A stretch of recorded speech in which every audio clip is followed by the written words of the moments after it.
अभी जो ये प्रश्न है बीपीएससी 69th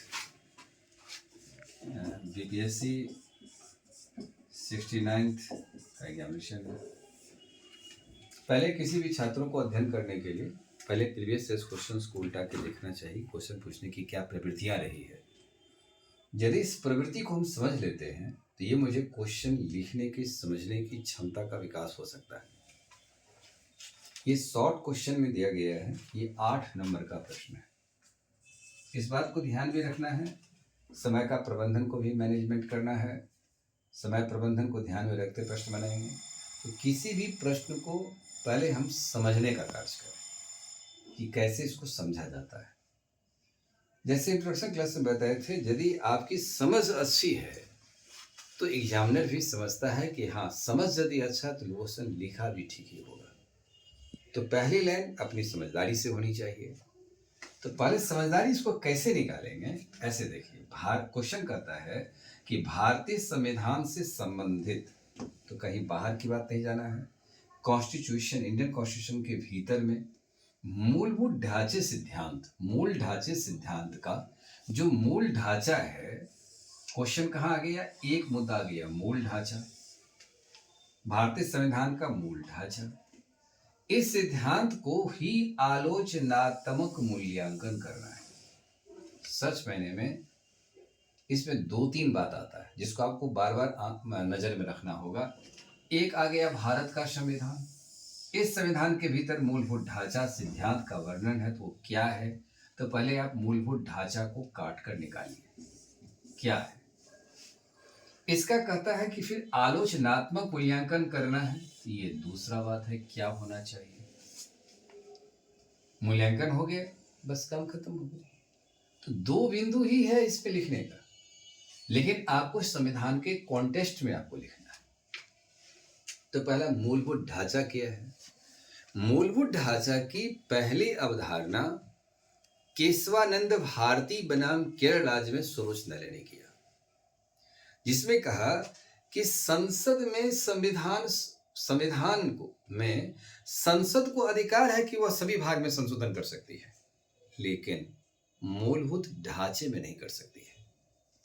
तो मूलभूत ढांचा में नहीं करेगा, तो सुप्रीम कोर्ट जो मूलभूत ढांचे को क्लियर नहीं किया था, उसको केशवानंद भारती बनाम केरल राज्य के जजमेंट के बाद से जो भी सुप्रीम कोर्ट ऐतिहासिक जजमेंट दिया है, वो अपने निर्णय के बाद मूलभूत ढांचा उसमें से निकालता चला गया कि ये सब मूलभूत ढांचा है।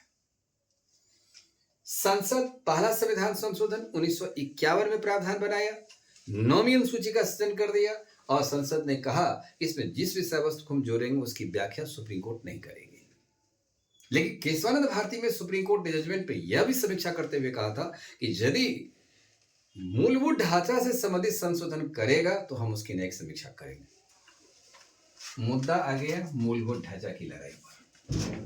यहां पर जब न्यायपालिका और संसद में सुपरनेसी पावर दिखाया जा रहा था, तो न्यायपालिका अपनी सुपरनेसी पावर को बरकरार रखेगी तब, जबकि मूलभूत ढांचा को रख लेगा, क्लियर करेगा। अब आप देखिए, ये क्वेश्चन आपको समझाने के लिए मैं इतनी बातों की चर्चा किया, लेकिन यह क्वेश्चन ऐसे ही लिटरेचर में दिया जाता है, लेकिन इसको आप रफ कार्य हेतु आपको मेंस में अंतिम में ये कॉपी रहता है, उस पर नहीं होगा तो क्वेश्चन लिख करके तोड़ लीजिए, लिखने का समय कम से कम लगे।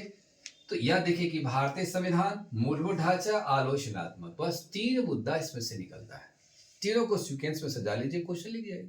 वो भी क्या, तो शॉर्ट क्वेश्चन है। अब यहां देखिए, सर्वोच्च न्यायालय ने, अब इसको लिखना कैसे है, मूलभूत ढांचे वह ढांचा है जिस पर भारत की संविधान निर्मित है। जिन तत्वों से भारत की संविधान को आधारशिला बनाई गई है वह ढांचा ही मूलभूत ढांचा है, यानी इसके बिना संविधान का कल्पना संभव भी नहीं है। तो अब मूलभूत ढांचा में केशवानंद भारती, अब उसको आगे लिखना है कि केशवानंद भारती बनाम के राज्य में सर्वोच्च न्यायालय ने मूलभूत ढांचा में संसद को हिदायत दिया कि संशोधन नहीं कर सकते हैं। उसके बाद 11 सदस्यीय कमेटी गठन कर दिया कि मूलभूत ढांचा हम ज्ञात करेंगे कि कौन कौन है। उसके बाद जब सबरवाल साहब न्यायमूर्ति चीफ जस्टिस हुए, तब उन्होंने 3 सदस्यीय बना दिया कि संविधान में धीरे धीरे इसकी समीक्षा संभव हो सकती है मूलभूत ढांचा को ज्ञात करने के लिए। अब है कि सुप्रीम कोर्ट की इसी बात की आलोचना होगी कि आप जब एक बार ही क्यों नहीं समीक्षा कर डालते हैं कि क्या क्या इसके भीतर मूलभूत ढांचा है, ताकि संसद संशोधन नहीं करेगा। जिस दिन सर्वोच्च न्यायालय मूलभूत ढांचा की व्याख्या कर लेगी, दोनों में रस्साकस टंग ऑफ वार की स्थितियां आएगी, यह आलोचना हो जाएगी। तो पहले सुप्रीम कोर्ट ने क्या क्या व्याख्या किया है देखिए। संविधान की सर्वोच्चता, केशवानंद भारतीवाद, केरराज, गोलकनाथवाद, इंदिरा साहनीवाद, एसआर बोम्मई मामले। इंदिरा साहनी के मामले में सुप्रीम कोर्ट ने बहुत बार जजमेंट भी इस बात को क्लियर किया। इन सारे मेजर जजमेंट के बाद सुप्रीम कोर्ट यह ज्ञात किया है कि हमारा मूलभूत ढांचा यह है। तो मूलभूत ढांचा क्या है? संविधान की सर्वोच्चता, एकता तथा अखंडता, पंथ निरपेक्षता, संपूर्ण बहुत संपन्न, लोकतंत्रात्मक, गणराज्य, शक्ति पृथक्करण, न्यायिक समीक्षा, कल्याणकारी राज, कानून का शासन, चुनाव, न्यायपालिका की स्वतंत्रता, संविधान की संशोधन शक्ति, संसद में सीमित अधिकार, मूल अधिकार का आधारभूत सिद्धांत, अनुच्छेद 32, 141, 142, 226, संघीय स्वरूप, व्यक्ति की गरिमा, संसदीय प्रणाली, मौलिक अधिकार, डीपीएससी के बीच संतुलन, समानता का सिद्धांत।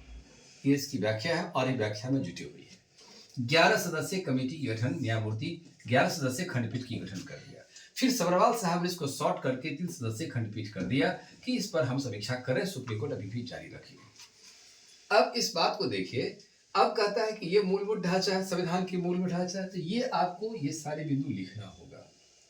उसके बाद देना है कि सर्वोच्च न्यायालय ने अपनी जो भी ऐतिहासिक निर्णय दिया है, इस ऐतिहासिक मामले में केशवानंद भारतीवाद, केरराज, गोलकनाथवाद या बम्बईवाद, इंदिरा नेहरूवाद, इन सारी वादों को नाम लिख देने के बाद इन सिद्धांतों की व्याख्या किया और भी सुप्रीम कोर्ट इसकी व्याख्या में जुटी हुई है।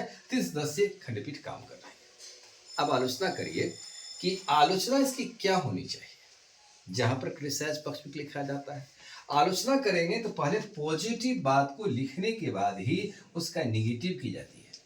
फिर मूल्यांकन जब होता है तो पॉजिटिव और निगेटिव दोनों को जोड़ दिया जाता है, उसके मूल भाव को लिखा जाता है। यदि आप इस प्रकार से आप लिखते हैं तो उत्तर आपका सही मिलता है और नंबर भी मैथमेटिकल मिलेगा। छोटा क्वेश्चन मैथमेटिकल नंबर दे सकता है, नहीं जितना मैथमेटिक्स में नंबर मिलेगा उतना इस बार में भी नंबर मिल सकता है, बशर्ते कि भावना से क्वेश्चन को समझकर लिखना चाहिए। तो आलोचना क्या होगी उसका देखिए कि संविधान की सर्वोच्चता सिद्धांत है, संविधान भारत के भीतर श्रेष्ठ है, संविधान को उल्लंघन करने वाले को व्यक्ति की सजा हो सकती है। लेकिन यहां यह बात देखा जाता है कि देश में सर्वोच्चता संविधान की है। यदि कोई उल्लंघन करता है तो उल्लंघन में बहुत सारी कुछ ऐसी मामलाएं होती है जो सुप्रीम कोर्ट में लंबित हो जाती है। तो लंबित हो जाना, विलंबित हो जाना, भले ही न्यायपालिका का है कि न्यायपालिका धीरे धीरे चलती है, वो धीमा चक्की की तरह चलती है, पीसती महीन जरूर है, लेकिन विलंब से न्याय देना न्याय नहीं देने के बराबर है। सर्वोच्च न्यायालय जिस विलंब की नीति को आलंबन कर रही है, उससे अब त्वरित कार्रवाई की ओर चलना चाहिए, जबकि आपको न्यायिक सक्रियता का अधिकार है। जो मूलभूत ढांचा में आगामी समय में व्याख्या होगी, आगामी समय में विवाद आएगा, पहले उसको आप क्लियर कर लीजिए। हालांकि भारतीय संसद ने इन बिंदुओं पर कोई ऐसा व्याख्या नहीं किया है, ऐसा संशोधन नहीं किया है, लेकिन यह भी आलोचना के दायरे में है। मौलिक अधिकार डीपीएसपी के बीच बैलेंस रखिए। लेकिन इंदिरा गांधी की सरकार ने क्या किया, मौलिक अधिकार और डीपीएसपी के भीतर में डीपीएसपी की प्राथमिकता पहले दे दिया, मौलिक अधिकार की प्राथमिकता को गौण कर दिया, जबकि उल्टी बात थी। जनता को मौलिक अधिकार प्राप्त है, इसमें किसी प्रकार के संशोधन नहीं हो सकते हैं, छीना नहीं जा सकता है। हम भारत के लोग, वी आर पीपुल से भारत का संविधान शुरुआत होता है, ये मूलभूत ढांचा है, हम देश के नागरिक हैं, मेरे अधिकारों को छीन नहीं सकता है। लेकिन यदि कोई अधिकार छीना जाता है तो वहां न्यायिक समीक्षा होनी चाहिए, क्योंकि आपने मूलभूत ढांचा में बात को रखा है। समानता सिद्धांत हमारा है और समानता सिद्धांत का यदि उल्लंघन होता है तो इसकी आलोचना के पात्र में आएगा कि समानता सिद्धांत पर पूरी भारत कसौटी पर नहीं कस पाई है, क्योंकि धर्म, जाति, मूल, वंश, लिंग भेद में भी असमानताएं हैं। यह आलोचना आ जाएगी। तो इसी प्रकार से जो अब ये मूलभूत ढांचा के मैंने वर्णन किया है, उसकी थोड़ा बहुत बिंदु पर आलोचना कर दिया जाए, फिर मूल्यांकन कर दिया जाए कि मूलभूत ढांचा भारत संविधान सतत विकास की ओर प्रयत्नशील है। इस दिशा में मार्ग में कुछ रुकावटें हैं, जैसे न्यायपालिका के मार्ग में संसद रुकावट आ जाती है, तो संसद और न्यायपालिका के बीच में जो हस्तक्षेप होने स्थितियां कभी आती है, ये राजनीतिकरण होती है, ये राजनीतिकरण उसके मूल बिंदु आते हैं। इसकी भी समीक्षा करने का आधार होना चाहिए। लास्ट में उसको 2 लाइन निष्कर्ष लिख दिया जाए, क्वेश्चन पूरा हो जाता है कि मूलभूत ढांचा के बिना संविधान अधूरा है और संविधान की पूर्णता और जनता के इन सारे अधिकारों को न्याय मूलभूत ढांचे से ही संभव है। इसीलिए सर्वोच्च न्यायालय की जो निर्णय है कि मूलभूत ढांचा में संशोधन संसद नहीं करेगी, यदि करती है तो संविधान हमारा कमजोर हो जाएगा। इसी प्रकार से दूसरी क्वेश्चन की व्याख्या फिर हम करते जाएंगे ताकि आप समझने का काम करेंगे। अब फिर आगे की चर्चा करते हैं।